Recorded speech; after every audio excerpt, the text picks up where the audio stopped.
찬송가 351장으로 찬송하겠습니다. 351장 찬송입니다.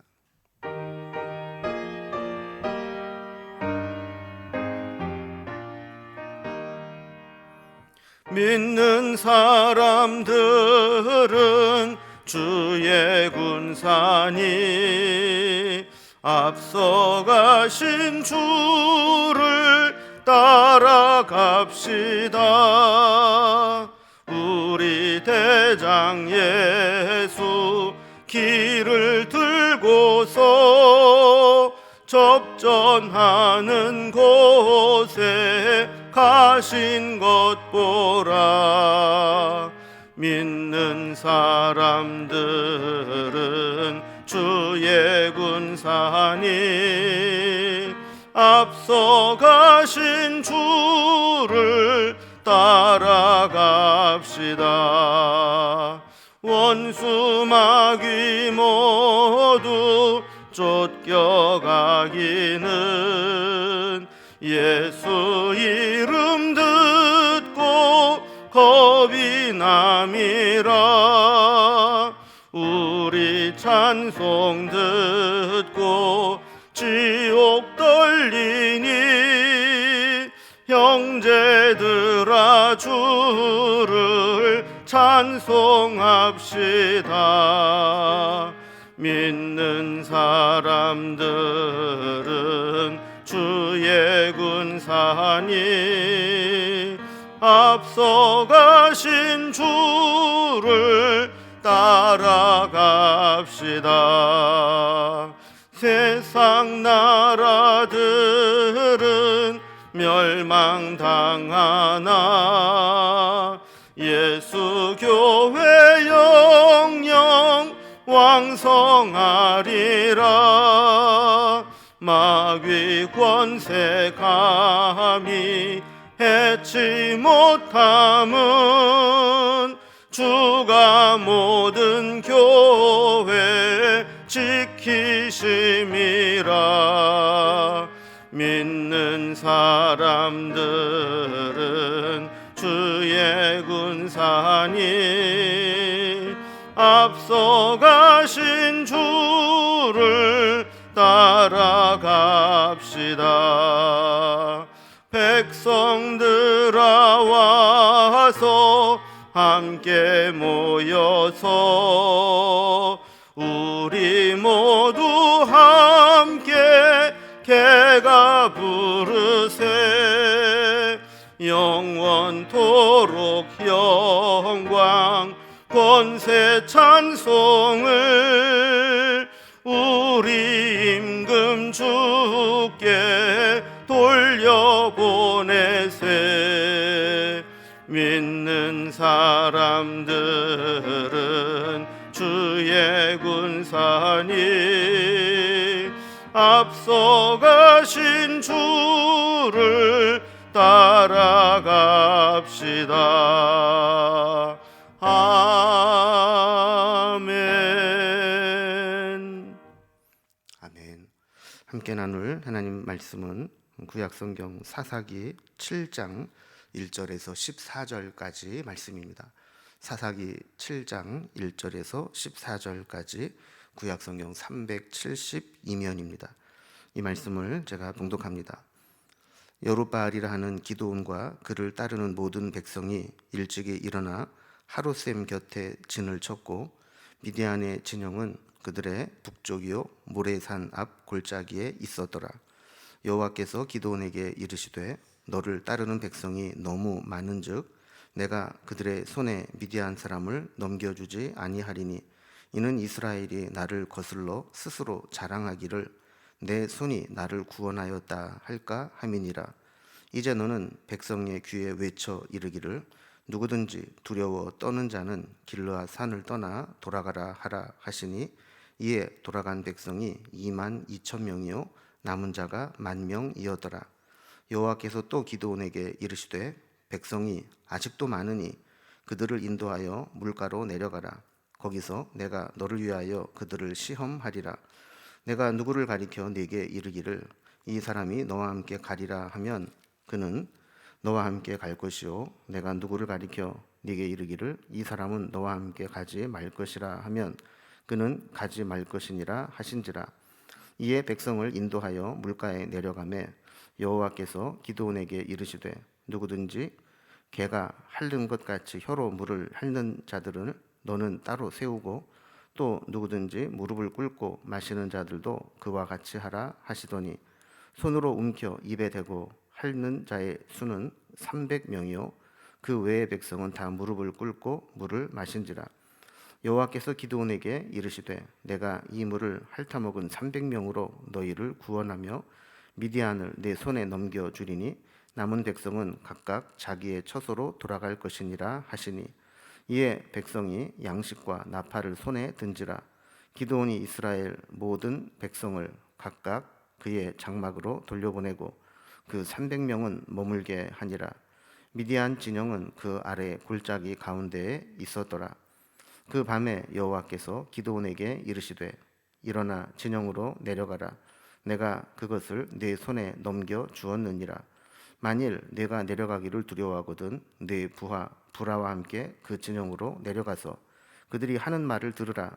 그 후에 네 손이 강하여져서 그 진영으로 내려가리라 하시니 기드온이 이에 그의 부하 부라와 함께 군대가 있는 진영 근처로 내려간즉 미디안과 아말렉과 동방의 모든 사람들이 골짜기에 누웠는데 메뚜기의 많은 수와 같고 그들의 낙타의 수가 많아 해변의 모래가 많음 같은지라.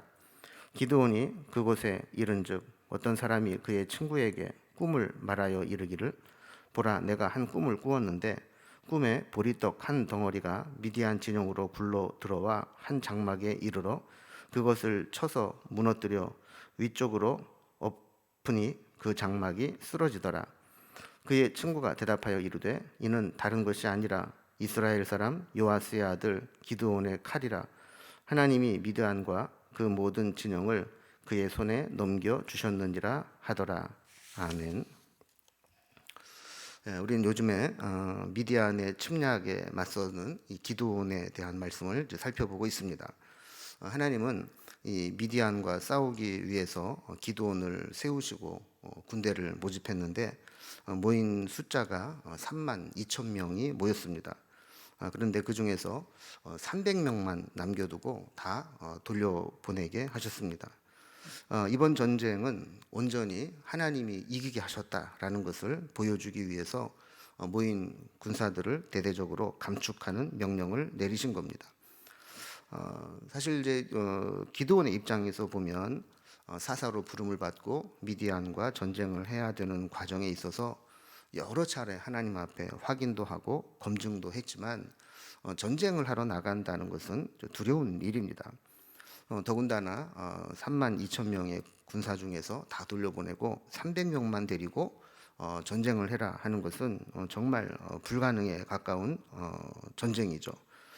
기드온이 비록 사사로 헌신하기는 했지만 이 전쟁 앞에서 두려운 마음을 가지고 주저하게 됩니다. 하나님은 이러한 기드온의 마음을 아시고 다시 한번 승리를 확증해 주는 사건을 마련해 주십니다. 그래서 오늘 본문은 이제 크게 두 부분으로 좀 나누어 보면 먼저 앞부분에는 전쟁을 위해서 군대의 규모를 대대적으로 줄이게 하시는 하나님의 전략이 나옵니다.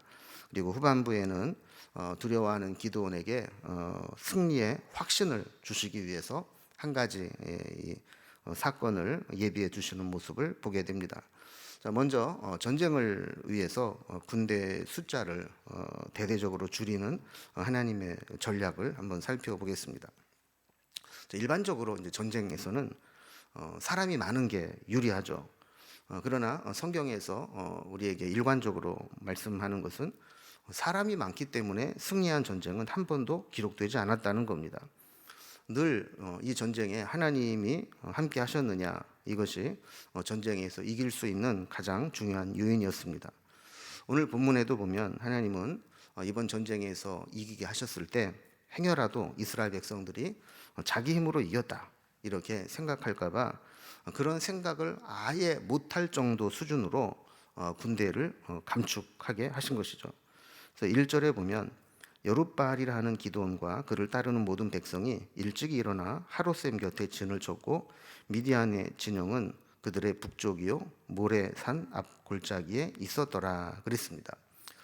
우리 지도를 통해서 다시 한번 살펴보면, 그럼 이제 미디안은 이 지도에는 나오지 않을 정도로 저쪽 아래쪽 남쪽에 있습니다. 그래서 홍해 쪽으로 남쪽 아래로 내려가면 아라비아 반도가 시작되는 부분이 있는데 그곳이 바로 미디안 거민들이 살고 있는 곳입니다.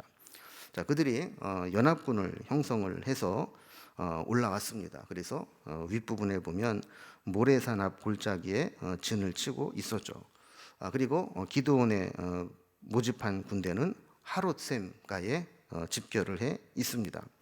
자, 그런데 하나님께서 전쟁을 이제 시작하시기 전에 모인 군대의 수가 너무 많다는 겁니다. 그래서 2절 말씀을 보면 여호와께서 기드온에게 이르시되 너를 따르는 백성이 너무 많은즉 내가 그들의 손에 미디안 사람을 넘겨주지 아니하리니 이는 이스라엘이 나를 거슬러 스스로 자랑하기를 내 손이 나를 구원하였다 할까 함이니라 그랬습니다. 여러분, 우리가 볼 때는 이 3만 2천 명도 많은 숫자는 아닙니다. 모인 자들 3만 2천 명이 다 싸우러 나가도 여기에 나와 있는 미디안과 아말렉과 또 그 연합군에 비하면 4분의 1 정도밖에 안 되는 적은 숫자입니다.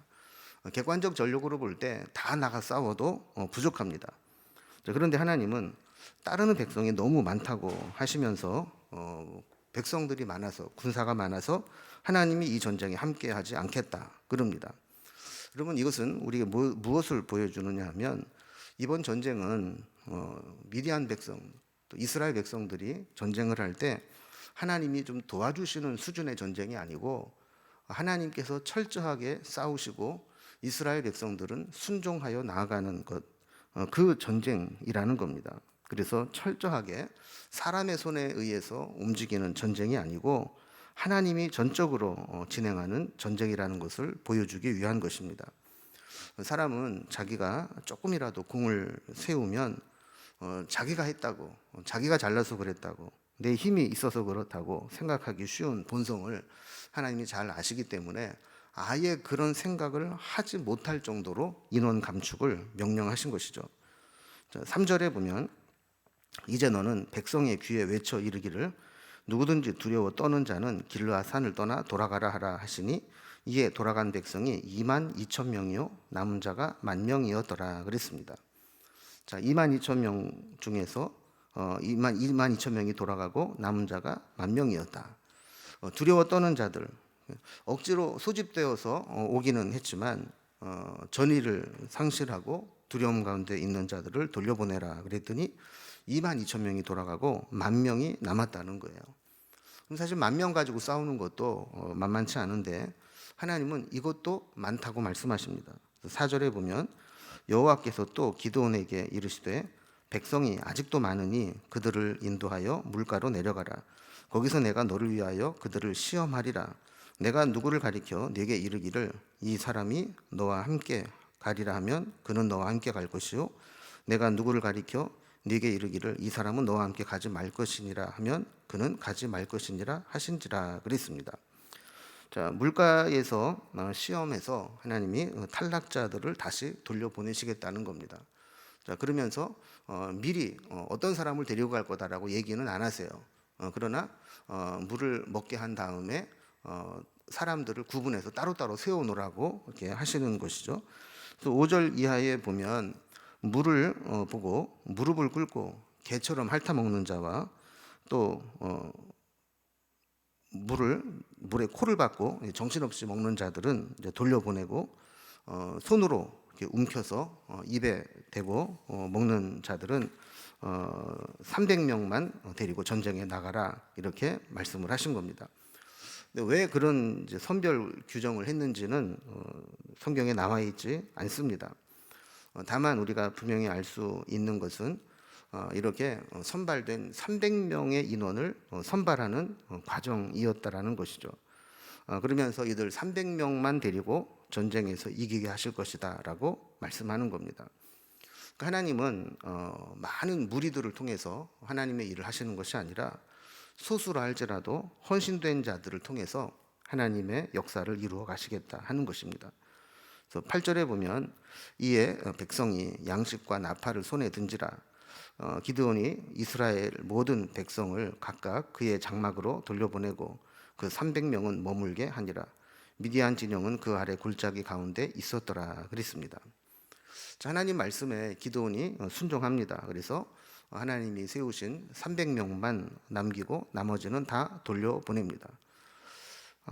우리가 흔히 기드온의 300용사 같이 해달라 하는 이제 그런 기도를 드리는 그 이유는 바로 여기에 있었던 거죠. 믿음이 없는 31,700명보다 믿음으로 헌신하며 끝까지 순종하는 300명이 하나님 앞에는 더 귀하게 쓸모 있는 것입니다. 그래서 뭐 그런 이야기가 있잖아요. 99% 헌신한 100명보다는 100% 헌신한 한 사람을 하나님은 사용하신다라는 것이죠. 그럼 우리는 오늘 이 기도원의 300용사 선발되는 이 과정을 보면서 300명에 속한 용사인지 아니면 나머지 돌아간 오합지졸과 같은 자들인지 돌아볼 필요가 있습니다. 하나님께서 우리를 어떤 모습으로 쓰시겠다 하실 때 이 300명에 소집될 수 있는 그런 믿음의 사람이 되면 좋겠습니다. 이제 두 번째 단락을 이제 살펴봅니다. 자, 기드온에게 승리를 확정시켜 주시는 하나님인데, 여러분 이렇게 32,000명 모인 사람들을 다 돌려보내고 300명만 데리고 전쟁을 해라 했을 때 이 기드온의 심정이 어떠했을까요? 사실 일반적인 병법으로 본다면 하나님의 군사 선발 방식은 매우 위험한 방식입니다. 만약에 이 300명만 데리고 전쟁을 하러 갔을 때 과연 이길 수 있을까? 이기는 건 고사하고 돌아올 수 있을까 하는 생각이 들지 않았겠습니까? 9절에 보면 그 밤에 여호와께서 기드온에게 이르시되 일어나 진영으로 내려가라 내가 그것을 네 손에 넘겨주었느니라 라고 말씀했습니다. 자, 드디어 하나님께서 기드온에게 진영으로 내려가라 네 손에 넘겨주겠다 하시면서 전쟁 개시를 선포하셨습니다. 그러면서도 하나님은 기드온의 연약함을 잘 알고 계셨습니다. 순종하겠다고 따르기는 하지만 그 마음속에 여전히 남아있는 두려움이 있다는 것을 아셨죠. 여러분 우리도 그렇지 않습니까? 머리로는 이해가 되는데 마음으로 선뜻 움직이지 못할 때가 있습니다. 기드온도 마찬가지였죠. 하나님께서 말씀하신 대로 군대를 소집했다가 31,700명을 돌려보내고 300명만 모아놓고 이 300명을 데리고 미디안 연합군과 전쟁을 하겠다 했을 때 하나님이 함께 하시면 이길 수 있다라는 것 머리로는 알지만 막상 눈으로 보는 현실이라든지 또 그 마음의 가슴에서부터는 확신에 차서 나가는 게 참 어려운 일입니다. 그래서 10절과 11절을 보면 만일 내가 내려가기를 두려워하거든 네 부하와 함께 그 진영으로 내려가서 그들이 하는 말을 들으라. 그 후에 내 손이 강하여져서 그 진영으로 내려가리라 그랬습니다. 자, 그러니까 너 불안하지? 너 두렵지? 다 알아. 근데 내가 힘을 낼 수 있도록 내가 한 가지 징표를 보여줄게.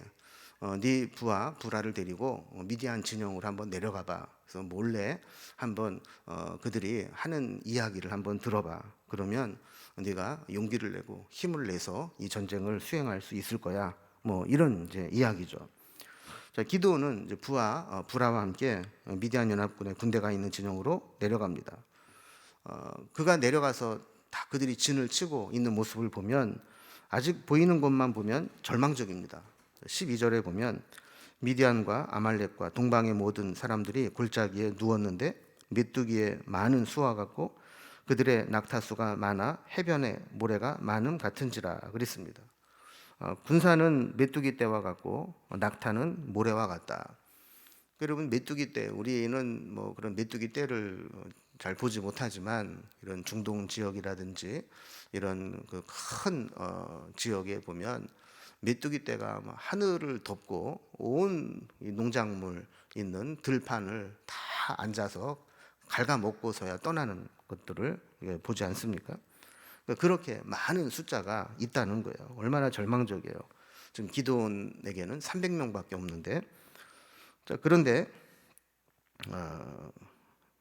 그 진영에서 한 병사가 자기 친구에게 자기 꾼 이야기하는 것을 듣습니다. 13절을 보면 보라 내가 한 꿈을 꾸었는데 꿈에 보리떡 한 덩어리가 미디안 진영으로 굴러들어와 한 장막에 이르러 그것을 쳐서 무너뜨려 위쪽으로 엎으니 그 장막이 쓰러지더라 그랬습니다. 그럼 얼핏 들으면 개꿈 같습니다. 웬 보리떡이 굴러 들어오고 그 보리떡이 장막을 쳤는데 그 보리떡이 장막을 쳐서 무너뜨렸다. 여러분 이걸 보면 이게 우리가 어떻게 상상이 안 되잖아요. 큰 바위돌이 온 것도 아니고 보리떡 한 덩어리가 굴러와서는 장막을 쳤는데 그것 때문에 장막이 무너졌다 하는 거예요. 자, 그런데 그 꿈 얘기를 들은 사람이 그걸 해석하는 게 더 놀랍습니다. 14절을 보면 그의 친구가 대답하여 이르되 이는 다른 것이 아니라 이스라엘 사람 요아스의 아들 기드온의 칼이라. 하나님이 미디안과 그 모든 진영을 그의 손에 넘겨주셨다 하더라 그랬습니다. 여러분 이 꿈을 보리떡 꿈을 가지고 이렇게 해석하는 게 쉽지 않습니다.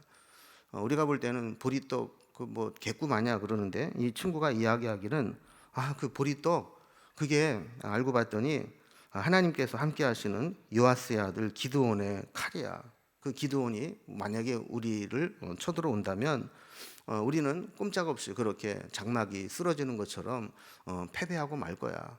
이런 이제 이야기가 돌고 있었다는 거예요. 자, 그러니까 이제 기드온이 여룻발이라고 했던 것처럼 그 가나안 사람들이 가장 두려워하는 신이 바알 신인데 기드온이 그 바알 신을 회파하고 그 제단을 뜯어다가 불사르고 이런 이제 과정을 보면서 자기네들은 정말 두려워하는 존재를 기드온이 아무렇지도 않게 다 부숴버리고 땔감으로 쓰고 하는 것들을 보면서 기드온이야말로 정말 강하고 위대한 존재다라는 두려움을 갖고 있었다라는 것이죠. 사실 기드온이 어쩌다 사사가 되기는 했지만 사실 기드온은 원래 아주 의기소침하고 소심한 인물이었습니다. 그래서 하나님이 처음에 기드온을 사사로 부르실 때도 6장 15절에 보면 오 주여 내가 무엇으로 이스라엘을 구원하리이까 보소서 나의 집은 므낫세 중에 극히 약하고 나는 내 아버지 집에서 가장 작은 자니이다 이렇게 이야기를 했던 자였어요. 하나님이 부르셔도 하나님 나는 못해요. 내가 어떻게 구원합니까? 그리고 우리 집안은 므낫세 지파 중에서도 가장 약하고 내 아버지는 그 중에서도 제일 작은 자입니다.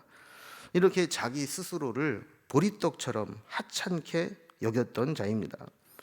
그리고 그가 하나님 앞에 부름을 받을 때에도 여러 차례 하나님을 시험해서 내가 정말 사사로 부름을 받았는지 사사로 나아가면 구원할 수 있는지 하나님 앞에 확인하고 검증하고 확증을 했던 그런 성격입니다. 그런데 그가 하나님께 순종하고 여호와의 영이 임하니까 하나님이 쓰시는 칼과 같은 존재가 되었습니다. 여러분 이게 신앙의 신비입니다. 어제까지 세상에서 보리떡처럼 천대받던 기드온이 여호와의 칼날이 되어서 쓰임을 받게 된 겁니다. 여러분 보통 이 기드온 같은 사람은 겸손으로 포장된 불신앙을 가지고 있었던 자죠. 그래서 사실은 겸손해 보이지만 못해요 하는 것은 불신앙이죠. 하나님이 힘 주시고 능력 주실 것인데 그것을 믿지 못하기 때문에 자기 힘과 능력만 볼 때는 못한다. 겉으로 볼 때는 겸손으로 포장된 것이지만 사실은 불신앙입니다.